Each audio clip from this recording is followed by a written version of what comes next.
In October 2025, Google silently flipped a switch, and 1.8 billion Gmail users had their entire inbox history handed to an AI, not just new emails, every attachment.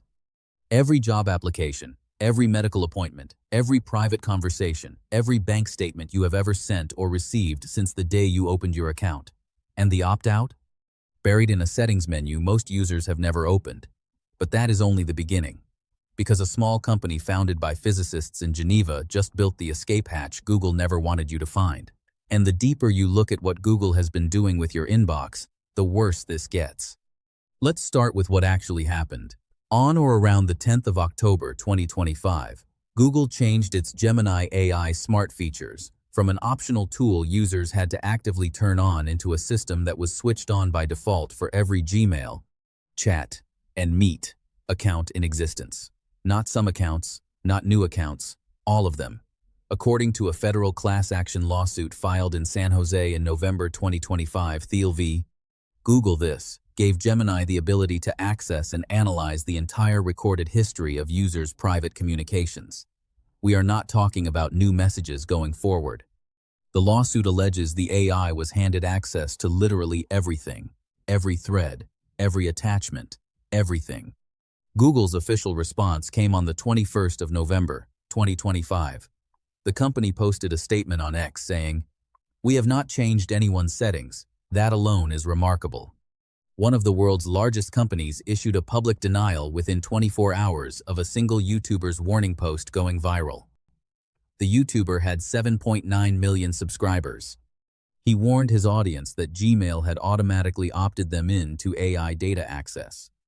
Google responded with a statement, "That is not a privacy story anymore. That is a PR crisis." And the gap between what Google's statement claims and what a federal complaint alleges is exactly where user trust goes to die. Here is the technical trap buried inside all of this. To turn off Gemini's access to your Gmail, you cannot just find one toggle and flip it. You have to go into Gmail settings, find the Smart Features option, turn it off there, then go separately into Google Chat settings and turn it off there too, then do the same thing again in Google Meet. 3 separate menus. Most users have no idea any of those settings exist. And Google bundled the AI scanning with features that are actually useful. Smart Compose, automatic email categorization, priority inbox. So turning off the surveillance also means turning off the conveniences. Google trained users to depend on those tools, and then buried the privacy cost inside them. That is not an oversight. That is a design choice. Google made surveillance the default and called it a feature. But here is the thing. This is not new. This is not even surprising. It is the latest entry in a long and documented track record. In September 2025, a California jury ruled against Google on 2 counts of privacy violations. The case Rodriguez v. Google covered a period from July 2016 to September 2024.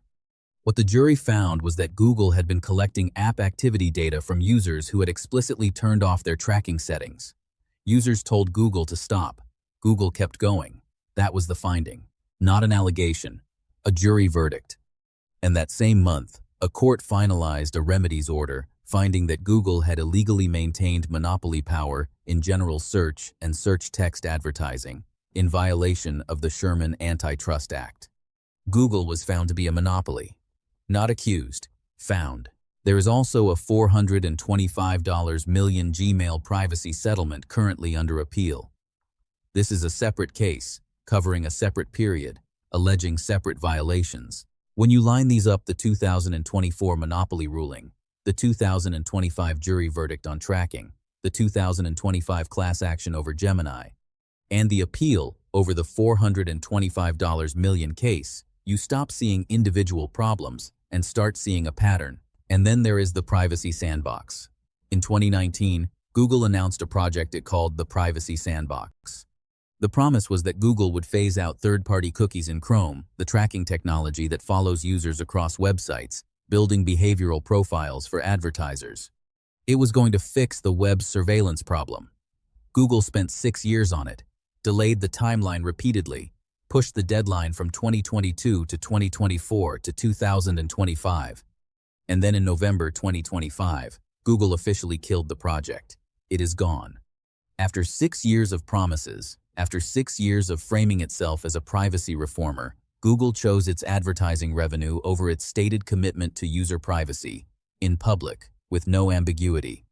The company that controls the world's most popular browser, the world's most popular email service, and the world's most popular search engine decided that protecting users from surveillance tracking was not worth the business cost. Google stopped using your emails for ad targeting back in 2017, by the way. They made an announcement about it, got credit for it, positioned it as a privacy win, but scanning never stopped. It just shifted from ads to smart features, to product improvement, to AI. The label changed. The reading did not. They stopped using your emails for ads. They never stopped reading them. And it does not stop there. Right now, sitting in your inbox, roughly 60% of the emails you receive contain something called a tracking pixel. It is a tiny, invisible image, often just 1 pixel wide and 1 pixel tall, embedded in newsletters, receipts, marketing emails, and in some cases, personal messages. When you open that email, the pixel loads, and when it loads, it reports back to the sender your IP address, your device type, your approximate location, and the exact time you open the message. You have no idea this is happening. Most users have never heard of it, and Gmail, sitting between you and every single one of those senders, processes every image load through its own servers. Google sees that data. Every open, every time.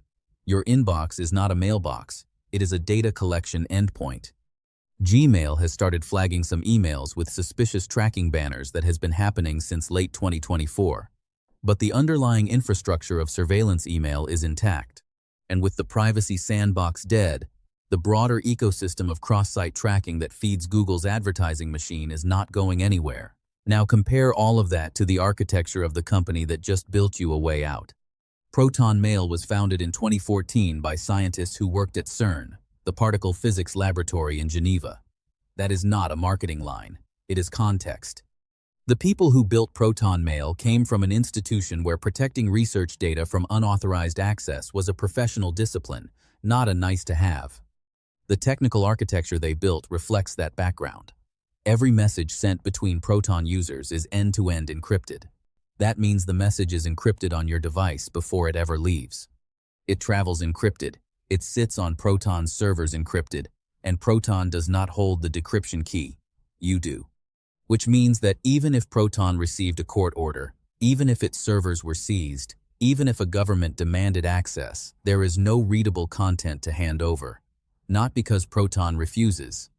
Because it genuinely cannot decrypt the messages. That is zero-access architecture. It is not a policy, it is a mathematical structure.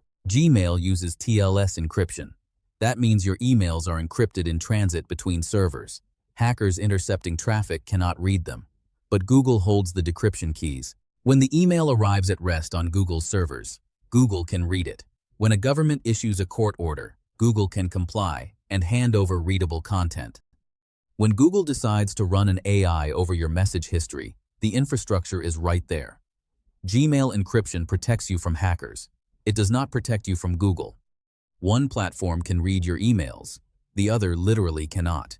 That is not a trade-off. That is a fundamental structural difference. Proton has grown to approximately 100 million users. It reached that number without a single dollar of venture capital. No outside investors. No shareholders demanding growth at any cost. In June 2024, Proton went further. The company transitioned to a nonprofit foundation structure, the Proton Foundation, which now serves as the primary shareholder of Proton AG, the for-profit operating entity. Under Swiss law, that foundation is legally obligated to act in accordance with Proton's stated mission. No hostile takeover is possible without the foundation's consent. Sir Tim Berners-Lee, the inventor of the World Wide Web, is on the foundation's board. Proton generated $97.5 million in annual revenue in 2024. All of it from subscription fees. None of it from selling your data. No shareholders, no VC, no ad revenue, no reason to read your emails. But here is the problem that has kept most people on Gmail: lock-in. Your email address is tied to your bank account, your job applications, your subscriptions, your contacts, your social accounts, your entire digital life. Switching email providers is not like switching apps. It feels like changing your identity. You would have to notify every contact, update every account, and for most people, that list goes into the dozens, sometimes the hundreds. That friction is the wall between Gmail and everything else, and Google knew it. It is part of why 1.8 billion users stayed put. Proton just dismantled that wall. In late May 2026, Proton launched Easy Switch. This is not a basic import tool. It is a full bridge. Once you connect your Gmail account to Proton Mail, three things happen simultaneously. First, Proton imports your recent Gmail message history emails, attachments, calendars, and up to 10,000 contacts directly into your encrypted Proton inbox. You can select the last 1, 3, 6, or 12 months, or take everything up to 80% of your available Proton storage. Second, any new email sent to your Gmail address automatically appears in your Proton inbox. You do not have to check Gmail. You do not have to switch apps. It just arrives, already in your encrypted environment. Third, and this is the part that changes everything, you can reply to those emails and send new messages from your Gmail address directly inside Proton Mail. Your contacts get a reply that looks like it came from your Gmail. They have no idea you switched. You do not have to tell anyone. You do not have to update a single account overnight. You start using Proton. You start getting encrypted, and the transition happens at whatever pace you choose. Proton built a door out of Gmail, and it is unlocked for everyone, including free users. That alone would be a story, but it exposes something bigger, because the reason this feature is so powerful is not what it does technically. It is what it reveals about how Gmail built its empire. Gmail is not dominant because 1.8 billion people independently evaluated every email provider and decided it was the best option for their needs. Gmail is dominant because Google paid an estimated $20 billion annually to be the default search engine on Apple's iOS devices. Because Gmail comes pre-installed on every Android phone. Because Google Workspace is bundled into how schools, governments, and businesses operate. Because the entire Google ecosystem, Search, Maps, YouTube, Chrome, Android, pushes users back toward Gmail at every turn. A federal court found that Google illegally maintained its monopoly position by using exclusive deals that made it structurally impossible for competitors to reach the scale they needed. That is not competition. That is leverage. Gmail has 1.8 billion users. A court confirmed it did not earn all of them fairly. And now, Google is using that captive audience as the raw material for AI development. The same users who were nudged, defaulted, and bundled into Gmail are the same users whose entire email histories were handed to Gemini by default in October 2025. Privacy communities noticed immediately.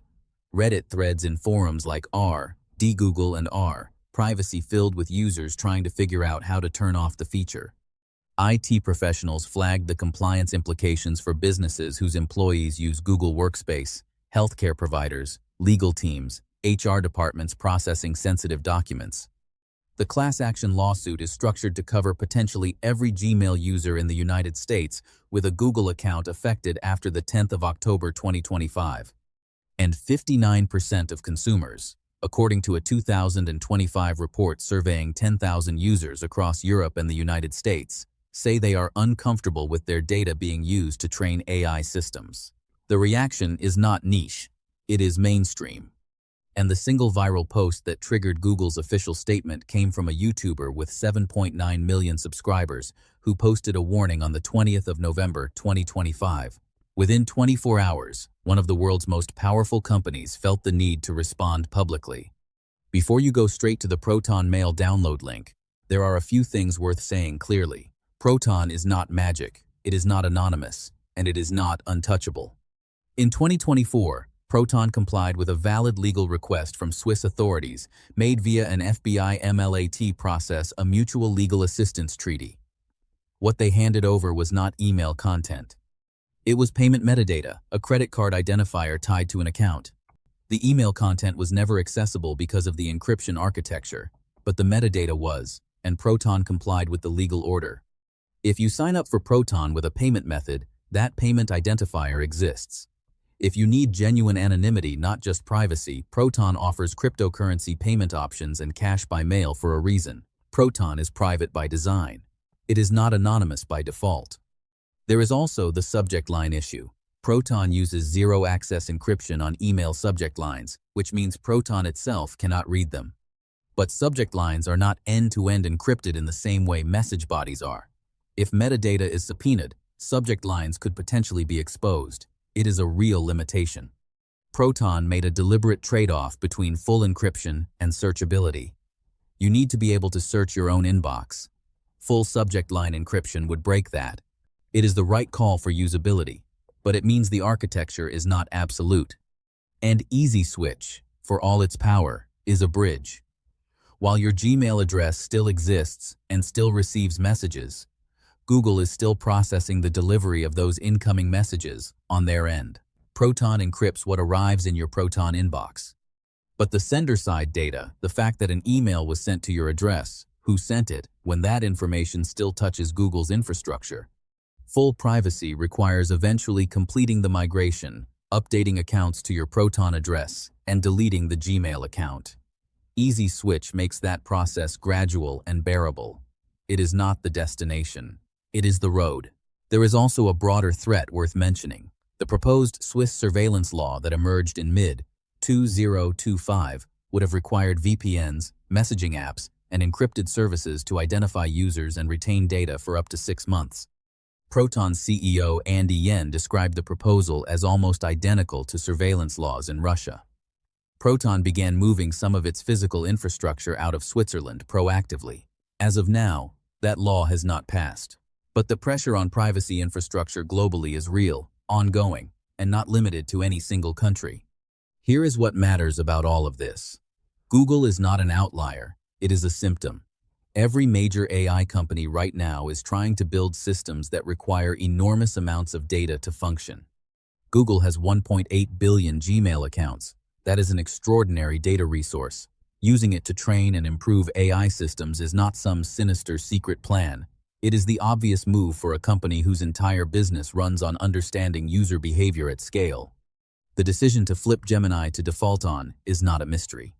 It is exactly what you would expect from a trillion-dollar company facing competitive pressure in AI while sitting on the world's largest email dataset. That does not make it acceptable, but it means this is not going to stop. The pressure to use user data for AI development is only going to increase. Google is not the only company feeling it. It is just the most exposed right now because it is the most integrated into daily life. And the question every user is going to have to answer, maybe for the first time, is not whether they like Gmail's features.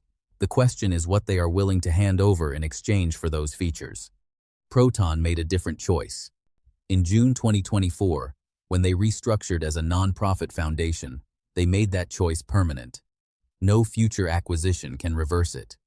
No investor can demand a pivot to an ad-supported model. The architecture prevents mass surveillance. The legal structure prevents a corporate pivot. And the business model subscription revenue, no data sales, aligns Proton's incentives with users instead of against them. A company with $97.5 million in annual revenue just built a lifeboat for the users of a company worth over $1 trillion. The trillion-dollar company issued a public statement within 24 hours of a YouTube warning post, and the lifeboat is free to board. The real question is not whether Proton Mail is the perfect email service. It is not. No email service is. The question is what it tells you that it took a company founded by physicists in Geneva, with no shareholders, no advertising revenue, and no incentive to read your messages, to build the exit ramp that the platform housing your entire digital life never offered you. Google built the inbox. It built the lock-in. It built the AI that reads the inbox by default, and it left building the way out to someone else. Are you still on Gmail after all of this? Did you even know Gemini had been turned on? Is Easy Switch enough to finally make the switch realistic for you? And at what point does the convenience stop being worth the cost?